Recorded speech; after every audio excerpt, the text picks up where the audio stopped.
Dalam agama Islam, ibadah merupakan fondasi yang penting dalam menjalin hubungan spiritual dengan Allah Subhanahu wa Ta'ala. Namun, terkadang manusia terjebak dalam rutinitas ibadah yang tanpa rasa hati yang tulus, hanya menjadi kegiatan mekanis yang dilakukan tanpa memperhatikan esensi dan makna sebenarnya. Saat kita menjalani rutinitas ibadah tanpa rasa hati yang tulus, kita berisiko kehilangan keberkahan, kehadiran spiritual, dan pengalaman yang mendalam dalam ibadah kita. Rutinitas tanpa rasa hati dapat menyebabkan kita kehilangan kedalaman dan kualitas dalam ibadah. Ketika ibadah hanya dilakukan sebagai rutinitas harian tanpa memperhatikan kehadiran hati, kita tidak mampu mengalami kebersamaan yang mendalam dengan Allah Subhanahu wa Ta'ala.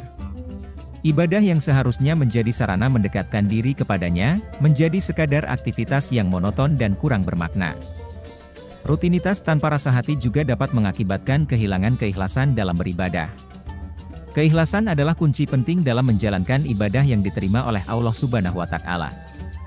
Jika ibadah hanya dilakukan untuk memenuhi kewajiban tanpa adanya niat tulus hanya karena Allah, maka keikhlasan kita dalam beribadah akan terganggu. Ketika ibadah dilakukan tanpa rasa hati yang tulus, kita kehilangan kedekatan dengan Allah Subhanahu wa Ta'ala.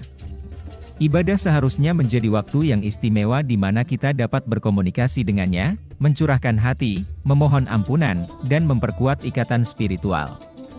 Namun, jika kita tidak menghidupkan rasa hati dalam ibadah, kita kehilangan kesempatan berharga untuk mendekatkan diri kepada Allah dan merasakan kehadirannya.